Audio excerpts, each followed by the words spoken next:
Hello, and welcome to this presentation on cancer and women's health. I'm Dr. Linda Carney. I'm board certified by the American Board of Emergency Medicine, but I no longer practice in the emergency department because I found it more fulfilling to run my own general practice just south of Austin, Texas. I decided that it was better to be a fence on top of a cliff than an ambulance down in the valley. What I mean by that is I would rather prevent medical tragedies. I would rather prevent people from falling off the cliffs of disease rather than try to patch them up once they have hit the bottom. And so I would like to share with you some of the ways that we help people find more health with less medicines. There are factors that link health problems, even though those health problems seem very different from each other. What are those factors? Compromised circulation. Compromised circulation, you say, how in the world would that link something as widely divergent as back pain and strokes? Well, there are factors that can come about as a result of damaged circulation. And in this lecture, we're going to look at the ways that circulation can be compromised, and we're going to look at the medical issues right now that compromised circulation can bring about. The first one is poorer healing after damage. Let's say that you injured your knee in a college football injury and your meniscus was torn. And at the time you didn't have surgery on it, you just thought it would heal up on its own, and it did pretty well for a few years, but it never was quite like it was before. How could poor circulation be harming that meniscus from healing all the way? When the circulation is compromised to various body parts, healing doesn't take place with the same fullness, the same speed that it could before. And so compromised circulation could be a factor in middle-aged back pain or neck pain, ankle pain. Any injury that you've had previously may be stiff and just not functioning like it did before. Is there hope for circulation that is compromised? Absolutely. No matter what your age, there are benefits that can be gained by improving your circulation. A second way that poor circulation links various health problems is that when you have poor circulation, you have more inflammation. In the ancient Latin, the words were rubor, tumor, calor, and dolor, meaning redness, swelling, heat, and pain. Those are the four classic signs of inflammation. And when we're inflamed, it looks different depending on the body part. It could be a red, swollen toe. It could be bronchoconstriction in the lungs. That's a sign of inflammation mediated by inflammatory chemicals that arise in the body. And poor circulation makes our bodies produce more inflammatory mediators. Another way that compromised circulation links different health issues is accelerated aging. Our body parts wear out faster when circulation isn't perfect. Number 4, higher blood pressure. And that stands to reason. You understand that when circulation is compromised or narrowed for some reason, blood pressure is going to go higher if volume is constant. That's a law of physics. Number 5, higher risk of vascular events. In medicine, we say events in a kind of a gentle way to say really bad things like heart attacks and strokes. And heart attacks and strokes are part of the atherosclerotic disease fallout that affects more than 50% of the deaths in this country every year. But finally, factor number 6, there's an increased rate of atherosclerosis. This is the slow progressive plugging of the arteries. And the arteries can be plugged, and when they are, you have more of all of these factors that I've mentioned, and poor circulation increases the rate of atherosclerosis by various means, and we're going to talk about that as we go along. Does oil harm our health? Many people think that olive oil is so healthy for us, or coconut oil. How does it harm our health? Every human artery is lined with endothelial cells. This is a velvety coating that makes the blood go whoosh, smooth, down the artery. And those endothelial cells have a very important job, which is to make a gas called nitric oxide that doesn't last very long in our system, so we need a fresh supply of it over and over. And the endothelial cells, when they make this nitric oxide, allow the artery to dilate to its maximum youthful openness. When the artery is open, that means you have faster healing, brighter skin, clearer thinking. You have less inflammatory mediators, less risk of cancer, less risk of stroke and heart attack. So nitric oxide dilates the arteries, giving healthy blood flow. But fat in the foods hurt the endothelial cell. Then the endothelial cell can't make enough nitric oxide, and the arteries will then narrow down. We call that vasoconstriction. So arteries vasoconstrict when the endothelial cell is hurt and no more nitric oxide is made. So what, you say? When the arteries are dilated, we've got good blood flow, but when they're constricted, we don't have sufficient blood flow to repair as fast or to prevent those inflammatory mediators, or to outrun the aging clock. So all oils hurt the endothelial cells so that there's no more nitric oxide. And olive oil constricts the arteries within 20 minutes after eating. And when this happens and the blood flow is narrowed, health can be compromised in various different ways depending on your genetics, on your old injuries from the past. It's not going to show up the same way in each person. Well, coconut oil also is unhealthy. Why is coconut oil unhealthy? You hear so many things about how healthy coconut oil is for us. Coconut oil vasoconstricts the artery within 20 minutes and can keep it vasoconstricted for 4 hours, just like olive oil can do. Coconut oil has more saturated fat in it than lard. And when we understand that saturated fat is a risk factor for cancer, the number 3 killer of Americans, which is rapidly going to come up to the number 1 spot if trends continue as they have been for the last few years. And saturated fat also goes to our liver and makes our own liver produce more LDL cholesterol, the bad kind of artery plugging cholesterol. You see how it all feeds on each other. And so how did we find out that olive oil and coconut oil aren't as healthy as you've been taught? Well, what about any oil? No oil is healthy. They all clog the arteries because oils are a fat removed from their fiber. Is there good news about our circulation? Yes, there is. Leafy green vegetables will nourish the endothelial cell and dilate the arteries through nitric oxide because leafy green vegetables induce the endothelial cell to make lots of nitric oxide. When you have healthy blood flow because of those leafy green vegetables making lots of nitric oxide, you've got less back pain. The dark leafy green vegetables have been scientifically proven to help provide the maximal blood flow. Perfect health depends on perfect circulation. Does that mean that all you get to eat are lawn clippings? No. Many people think that vegans eat only greens, but that's not true. They eat a lot of other complex carbohydrates, of which greens are only a part. But leafy green vegetables are very key to making sure that circulation is not compromised, that healing is promoted, that blood pressure is lowered. You can think of leafy green vegetables as a blood pressure lowering strategy. So what hurts the endothelial cell? The factors that Dr. Robert Vogel tested in the brachial artery tourniquet test are as follows. We all know that tobacco is not healthy, even the smokeless kind, but marijuana also hurts endothelial cells. So does alcohol, and caffeine can shrink blood flow within 20 minutes so that it's compromised 40%, even to your frontal lobes, and it can keep it restricted for many hours.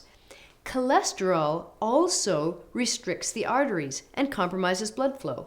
Cholesterol is only found in animal products, meat, dairy, eggs. There really isn't cholesterol to speak of in the plants, not the way we have it in the animal products. Animal protein itself hurts endothelial cells, compromises circulation, even if the animal protein is fat-free, like egg white. The fat that we eat, whether it's from an animal source, which tends to be more towards the saturated kind of fat, which is solid at room temperature instead of liquid at room temperature, or the fats that we eat can come from a plant source, but they can still compromise circulation unless that source of plant fat has more omega-3 precursors than it has omega-6 and 9. Omega-6 and 9 can increase inflammation. This has been well studied scientifically. We've got many studies to prove that. And there are sources of omega-3 precursors in various foods, but you don't have to eat any food as if it's a superfood. If you're eating leafy greens at 2 different meals a day, you're getting all the omega-3 precursors that you need.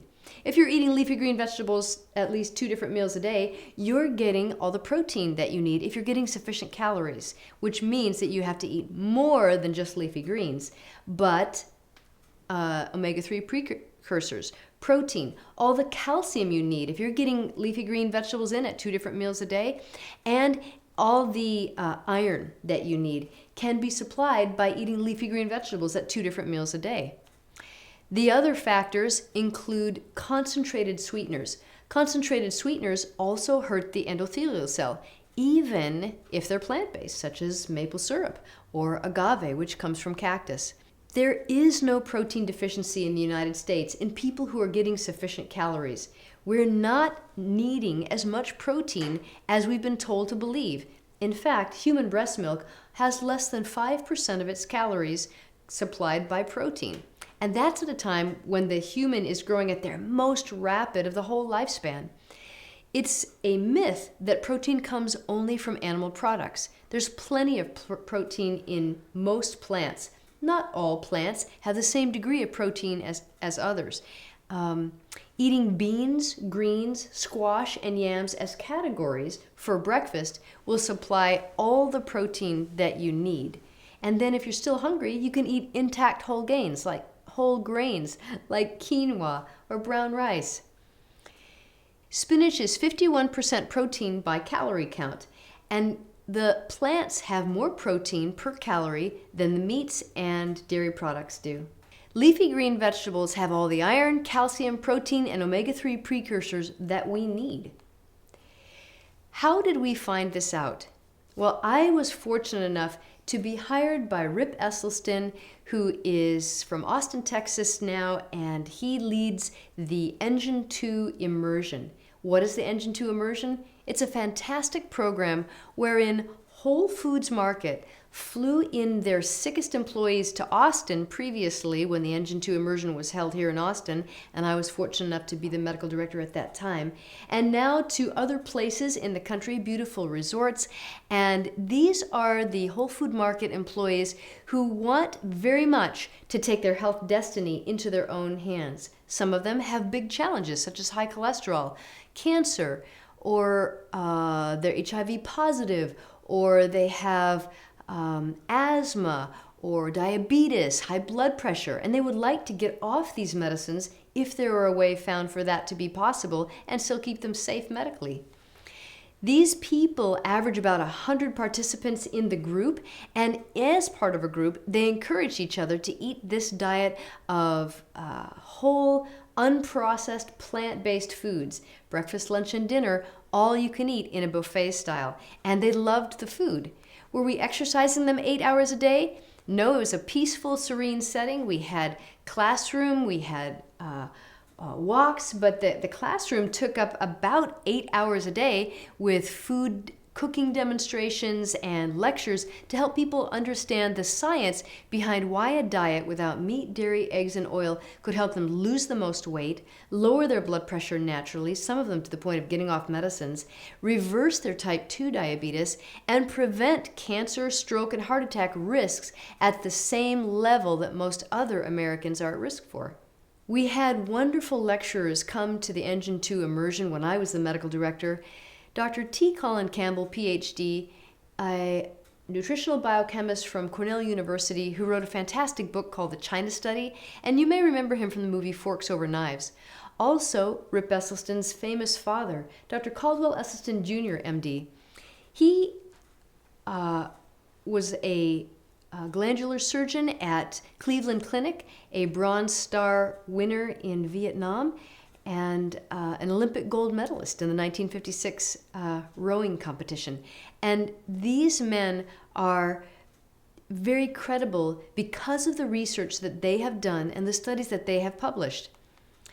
Their movie, Forks Over Knives, is available on Netflix, and if you have a chance, I highly recommend that you watch this movie, especially if you have loved ones who really don't want to take as much blood pressure medicine, diabetes medicine, asthma medicine as they're taking.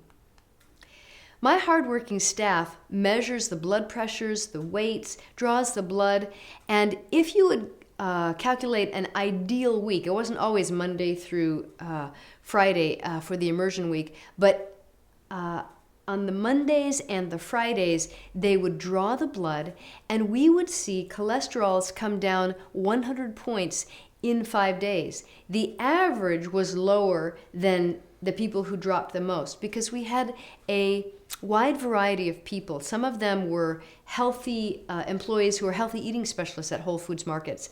And these team members did not have high cholesterol to begin with, so they didn't drop very much, and they were part of our statistics because we drew their blood too. We had systolic blood pressure points drop about 16 points, and diastolic, which is the lower number, about 9 points. But many people dropped their blood pressure low enough that they no longer needed medicine.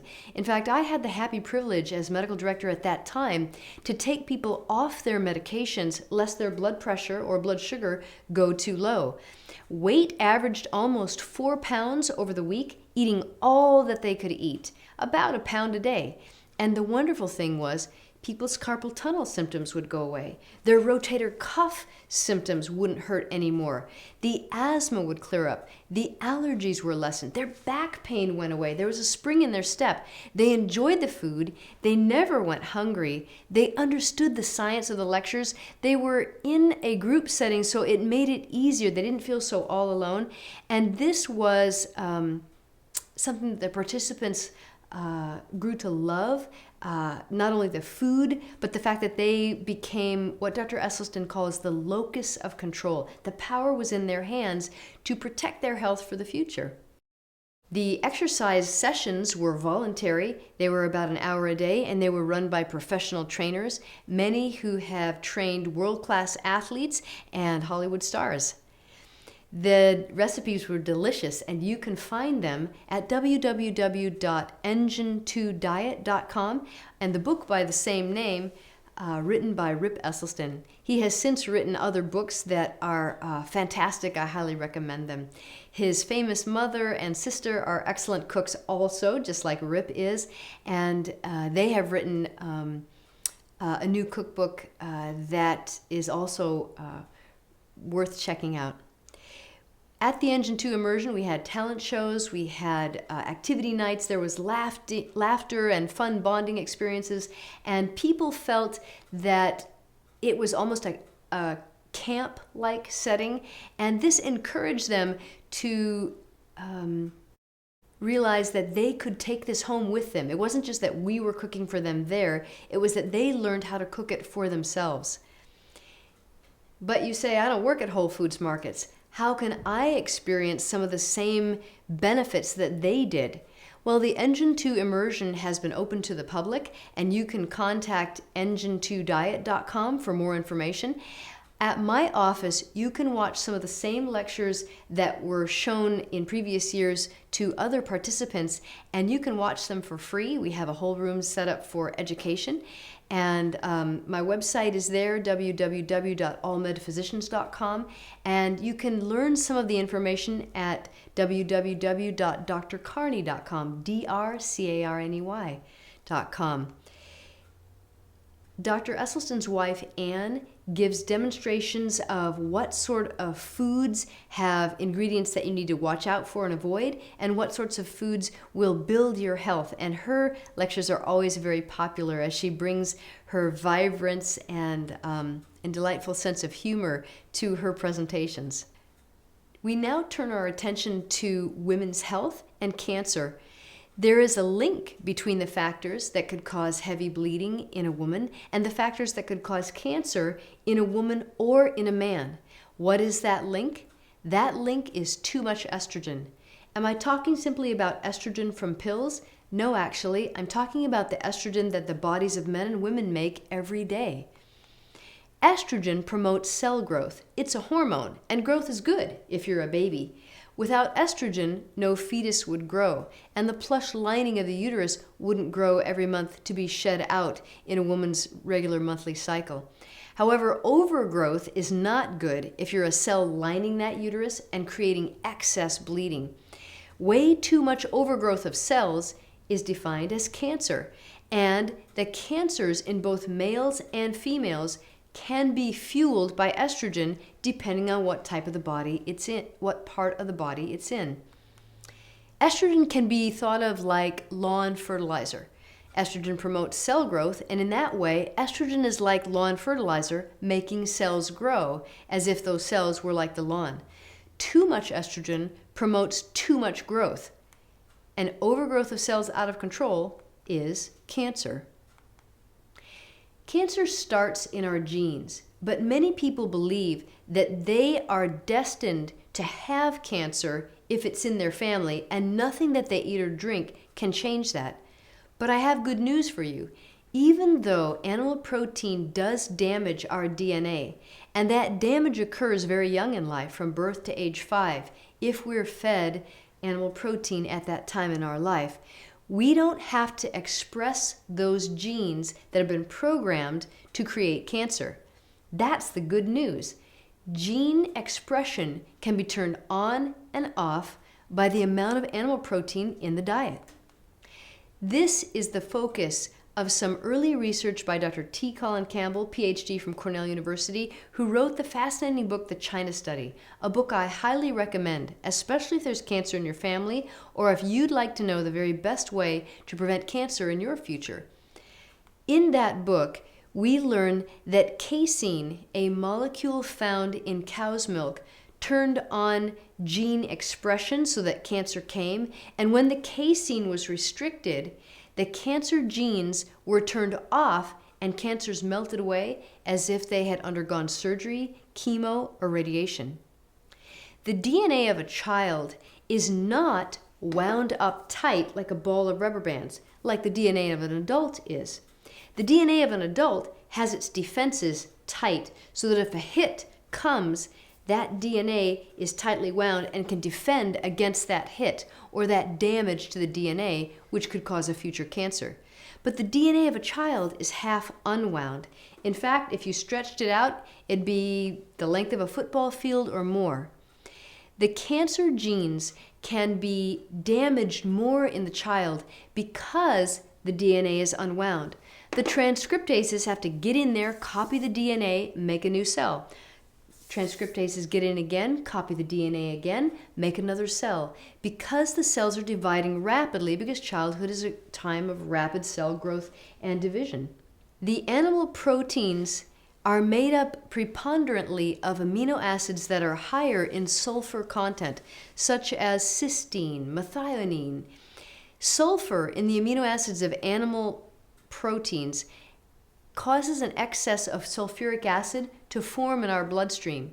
This can create an acidic environment, and this acidic environment encourages cancer growth and inflammation. The body must buffer and excrete those acids. That's the job of the kidney. The kidney uses calcium to buffer this acid and get it excreted out in the urine, and that calcium is leached out of our teeth and bones. When we have too much estrogen at the cellular level, too much bleeding can result as a woman ages into her 30s, into her 40s, bleeding, and too much bleeding can lead to iron deficiency anemia. The symptoms of iron deficiency anemia may not be apparent, so a blood test is probably a good idea if you suspect that your periods are very heavy. Iron deficient anemia can cause headaches, and many times when the iron deficiency anemia is corrected, the woman's headaches go away. But you say, don't vegetarians have greater risk for anemia than meat eaters? Actually, we're going to find out why that's not so. If a person is getting sufficient calories, it's actually more likely that a person will not be anemic on a well-rounded vegetarian diet that includes a great variety of whole food, plant-based foods that are unprocessed. Anemia can lead to fatigue, too tired to exercise, too tired to keep up with your friends, too tired even to hold a job. Anemia can lead to depression and a sedentary lifestyle, which is a risk factor for cancer, heart attacks, and strokes, as well as diabetes. Heavy, frequent bleeding can be thought of as if estrogen is like lawn fertilizer and progesterone is like a lawn mower. Estrogen promotes the growth of the plush blood lining of the uterus, and then progesterone sheds that blood out every month, as if the lawn were being mowed. Do I need a blood test of my estrogen level? Not necessarily. You see, in this country, the bell-shaped curve for estrogen levels are so broad that almost everyone falls into the normal range, even if they are hundreds of points apart. And so what really matters is the estrogen at the cellular level, and we can't measure that with a blood test. Excess estrogen growth in men can promote the growth of cancers, and one way this is illustrated is in men with prostate cancer. Men with prostate cancer are many times advised by their physicians to take an anti-estrogen shot. The trade name was called Lupron. This Lupron lowers their estrogen, sometimes to the point that the estrogen is so low that the men suffer hot flashes, which they hate.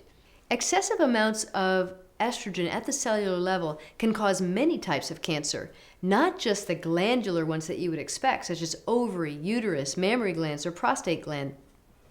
Excess estrogen can promote cancers of the colon, brain, skin, lung, or thyroid. Estrogen can be thought of like a fire. A little bit of fire is a good thing. Too much fire may not be so good. Fire on your stovetop is good, but a forest fire or a house fire burning down your house can be a disaster. What are some of the problems caused by too much estrogen besides heavy bleeding? Well, the heavy bleeding can signify uterine cancer, but it may not. It could simply be heavy bleeding, leading to procedures such as endometrial ablation or removal of the uterus. Cancers, we've mentioned, of various types, but also high blood pressure. Did you know that the more estrogen circulating in your body, the higher your blood pressure tends to be? Premature development of young girls is directly related to the amount of estrogen that their body is making. And the good news is that this is under the control of what we eat and drink, because we can change how fast young girls start getting their monthly period and their sexual development. Nobody really wants to see 8-year-old girls starting to menstruate. Blood clots can be caused by too much estrogen circulating, and uterine tumors are benign, but they can cause pain or excessive bleeding. Estrogen can lead to anemia, and sometimes the woman must undergo hysterectomy so that she doesn't keep having to have blood transfusions. It's not that hysterectomy is the end of the world. Far from it. Many people have had a hysterectomy. However, in some of them, intimacy is less pleasurable than it was before because the uterus is part of orgasm. Tissues are narrower, drier, more fragile, less able to accommodate.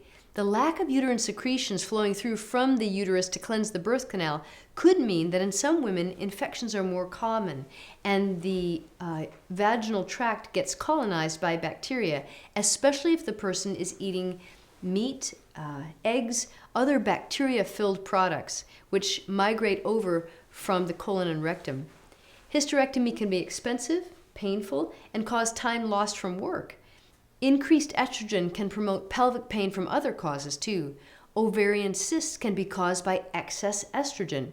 Normally, ovaries make an egg cyst every month, but excess estrogen can make cysts grow big and painful. Fibroid tumors of the myometrium can grow big and painful, rub against each other, and cause excess bleeding. Fibroid tumors tend to shrink away after menopause when estrogen levels drop really low. Increased estrogen can cause PMS, premenstrual syndrome. PMS can be characterized by many different symptoms, and not every person who gets PMS has all of the symptoms. But the excess estrogen is related to constipation right before the menses, tender mammary glands, fluid-filled cysts in the mammary glands, lumpy mammary glands, bloating, water retention, food cravings, irritability, moodiness. PMS has even been implicated in crimes committed by women. In the prison system, when women who were in prison for having committed murder were asked how many of them committed their crime within 3 days of undergoing their monthly cycle, more than 90% of the women raised their hands. How did we get too much estrogen inside of us? Well, one thing that we have under our voluntary control is the food and beverage we eat. The weight that we carry also influences estrogen. Foods and beverages, though, can influence our weight. So what causes excess estrogen? Dairy products provide us with way too much estrogen. There are more than 7 estrogen precursors or building blocks in cow's milk. And there's too much estrogen in the eggs and in the cow's milk products like yogurt. Milk contains lots of estrogen because milk is perfect for growing a baby cow. Some species, some breeds of cow go from 80 pounds at birth to 800 pounds within 1 year. And cow's milk is perfect for that because it's so high in proteins and estrogens. Cow's milk contains estrogen and proteins that are great for the baby cow, but not good for human health. There's a book called Whitewash by PhD in nutrition Joseph Keon, and I love the way he writes. The scientific evidence is supplied by him, paragraph after paragraph. He's got footnote after footnote, extensive scientific studies showing how milk relates to ADD, attention deficit disorder, cancer, thyroid disease, how it worsens osteoporosis. Contrary to popular opinion, milk does not do a body good. There are many diseases related to cow's milk, such as arthritis, the degenerative, the gouty, and the rheumatoid kinds. There's GERD, which is gastroesophageal reflux disease, acid reflux of the esophagus. The painful cysts in the ovary and mammary gland we've already discussed. Did you know that back pain is related to cow's milk? How? The cow's milk can cause decreased circulation, and decreased circulation can increase inflammatory mediators like the mediators that cause back pain, or sinus allergies with all that phlegm and congestion, or postnasal drip. Gynecomastia in boys is a word that means premature sexual development of the chest of a boy so that the boy's chest begins to look like a woman's chest. Precocious puberty is something that means too early of development in little girls. Menstrual cramps are related to cow's milk. Diabetes type 1 and 2 are both related to cow's milk. And acne can very much be related to cow's milk. Besides dairy, what else causes too much excess estrogen in our body? Too much fat raises our estrogen level. All fats can raise our level of estrogen. Even plant-based fats. Olive oil, coconut oil, avocado, peanuts, they can all raise our level of estrogen. And we need to be careful with the level of fat that we have, keeping it under 20% for best regulation of our estrogen levels. But wearing too much body fat as excess adipose tissue also acts like an estrogen factory to increase our level of circulating estrogen. Every fat cell in our body acts like a little estrogen factory. Drinking caffeine raises estrogen levels. This research was published in February of 2012. Drinking alcohol also raises levels of circulating estrogen. Cholesterol raises levels of circulating estrogen also. Cholesterol is found in animal foods. There is no cholesterol to speak of in plant foods. Eating cholesterol raises estrogen levels. Our body fat, or our adipose tissue, turns the cholesterol that we eat into estrogen. Take a look at these estrogen molecules. Look how similar they all look to testosterone and to cholesterol. You see, they have the carbon rings as their backbone. That's the sterol chain of carbons, and making these compounds very similar and in some bodies very interchangeable. Estrogen is similar to cholesterol, is similar to testosterone. A lack of fiber in our diet increases our level of circulating estrogen. The fiber carries estrogen out of our body. How? Well, 24/7, the liver, like a washing machine, is cleansing the blood, taking out things that shouldn't be there. And one of the things is excess estrogen. And so the liver takes the estrogen out and puts it down a little tube called the bile duct, dumping it into the intestines, where the estrogen is hoping for a sponge called fiber to soak it up and carry it out with the solid waste. Yes, it's true. The people who eat a whole food plant-based diet have a higher level of estrogens excreted in their stool. And this is thought to protect them against cancer, lowering their risk. Fiber is found only in plants, especially unprocessed plants, not made into flour, smoothies, or juices, because in juices the fiber is removed completely. There are two main categories of fiber. Soluble fiber lowers our cholesterol and is found in whole grains like oats. Insoluble fiber cleans your colon, prevents constipation, makes you feel full but adds no calories. And that makes insoluble fiber the weight loss miracle, because something that takes up room in your stomach and yet has 0 calories is going to help you feel full and satisfied. Water plus fiber makes bulk, and bulk is a key component of satiety. Fiber also weighs something in your stomach, letting you feel like you've had enough weight of food to help you feel like, okay, my meal's done, I can stop eating. The less fiber that we have in our diet, the more disease we can expect, the more estrogen we will create in excess, and the worse our health. Drinking alcohol leads to too much estrogen because it distracts the liver from taking that estrogen out of the body and dumping it into the intestines. And so the more alcohol that we drink, the more estrogen we create in our bodies. Animal feed for healthy animals is often filled with hormones and antibiotics. And the studies tell us that 80% of the antibiotics produced in the United States every year goes into the feed of healthy animals. The fat that we eat is the fat that we wear, says Dr. John McDougall, and he's right. It also can become the estrogen that we make. Complex carbohydrates, on the other hand, will help us to feel full, satisfied, to love our food, and not raise our estrogen levels dangerously. Refined carbohydrates like white flour, table sugar, aren't so good for your health as complex unrefined carbohydrates, such as those found in sweet potatoes or brown rice, barley, millet, whole wheat. Refined sugar clogs our arteries, but eating fruit is good for you.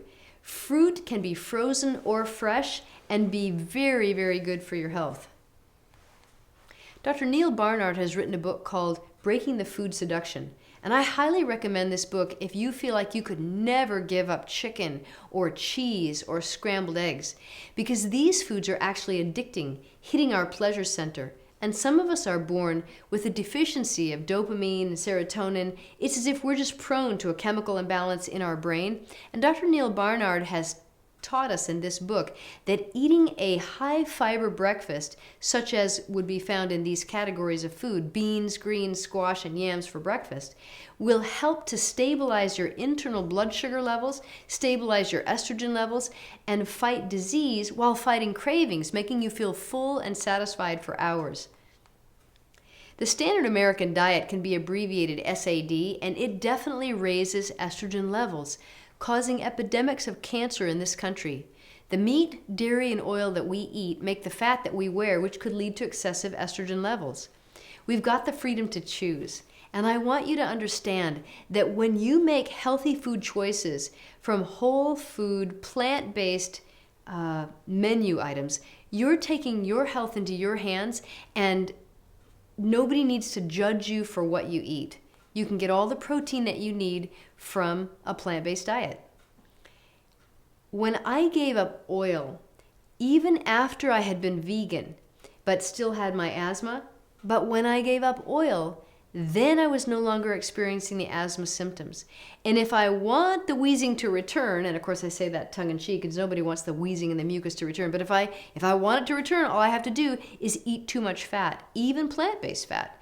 And if I eat too much fat, the fat creates inflammatory mediators inside of me, causing bronchoconstriction and bringing back the asthma symptoms to me.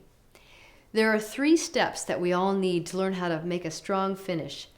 In the race of life, we can learn the what and the why. And so the what and the why, step number one, is we need to learn the information, such as I've just taught you here.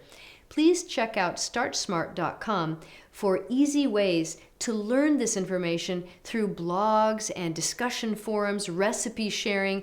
Starch-Smart.com is a site that I created to help people to find free online help, because this is a message that isn't getting out there because there's so much money in selling meat, dairy, eggs, and oil. So step number one is the what and the why. Learn the science, believe the information. Step number two is the how to. But how do I do it? How do I saute onions without oil? How do I make salad dressings without oil? How do I bake and have things come out moist without oil?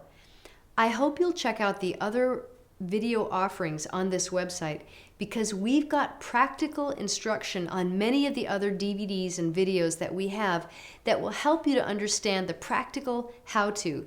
But you don't have to get it free from me. You can pay for it at Engine 2 Extra if you want special hand-holding and extra coaching and embedded DVDs, embedded ebooks. Engine 2 Extra is a wonderful site, and for very little money you can join discussion groups and forums that are tailored to your interests. So that's a wonderful resource. But there are also plenty of lifestyle centers such as the Weimar Health Institute. There's websites such as happyherbivore.com where free recipes can be found. So the how-to, it's possible to learn it. Don't despair. And when we eat without meat, dairy, eggs, and oil, we need a specific mindset. Some people will not get into the psychology of changing their diet and taking the control of their health by getting rid of the meat, dairy, eggs, and oil until they reach a teachable moment. Many times that teachable moment is a new diagnosis. Perhaps the doctor has told them that they need to take blood pressure medicine, and perhaps they're not too eager to take that blood pressure medicine. Well, it's important to work closely with your doctor to monitor your blood pressure closely.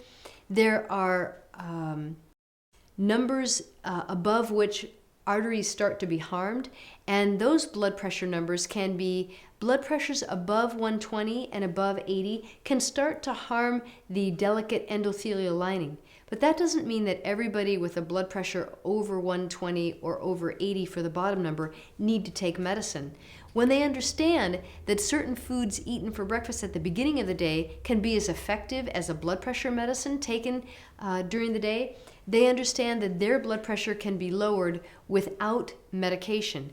However, if a person is unwilling to learn all about this diet and study it and follow it, then they probably should take medication if they're not going to change their lifestyle, because medications have been shown, when they lower blood pressure, to protect the end organs, to protect the eye from blindness, to protect the heart from heart failure or heart attacks, to protect the kidneys from renal failure and needing dialysis. It's very important not to simply say, hey, I'm not changing my diet and I'm not taking medicine, because that sort of reminds me of what the ostrich would do, sticking the head into the sand. And we really don't want to ignore health risks that may have no symptoms. That's why high blood pressure is called the silent killer. Please don't wait for a teachable moment to change your mindset about the importance of eating a completely vegetarian diet. Better blood flow results from better food, because better food nourishes the endothelial cell, plenty of nitric oxide is made, and arteries are dilated to their maximum youthful openness. You see, the only way we can achieve wisdom is through our minds, our brains, our frontal lobe, and that frontal lobe has to have healthy blood flow for us to make the very best decisions. If we clog our arteries with high-fat foods, we're not going to have as much blood flow to the brain, and we're not going to have as much brain power to understand the logic, to know this science is real. And so, please, find engine2extra.com or happyherbivore.com or my website, drcarney.com, starchsmart.com. There are plenty of Facebook groups such as the McDougall Friends Group that can help you in this journey. Don't despair. Just because it's new and different, anything worth doing may be difficult at first, but stick with it and your taste buds will change. That's a message of hope that I would like to leave you with. Although Animal proteins change the taste buds. I call it hijacking the taste buds, so that at first, all they want is the taste of macaroni and cheese or scrambled eggs. But the good news is, after 30 days of getting animal proteins out of your life, your taste buds begin to heal. The fruits taste sweeter. The vegetables don't taste bland or bitter. And the whole grains are more satisfying. You can even taste the carbohydrate in beans. Beans are a wonderful food, high in fiber, and when you understand that getting all the animal proteins out of your life for 30 days will drop your level of intestinal gas, you realize that beans can be your friend. They're a weight loss miracle. drcarney.com is a site full of success stories. You can read the success stories of people just like you who have found their way to my medical practice just south of Austin, Texas, in a little town called Buda, and you can see some of their pictures, their stories. You can see pictures of people who have taken this information into their own hands and taken their health future into their own hands. Starch-Smart.com exists to help people understand dietary care extraordinaire. The energy comes from the sun to the plant to your plate. Why not check it out today?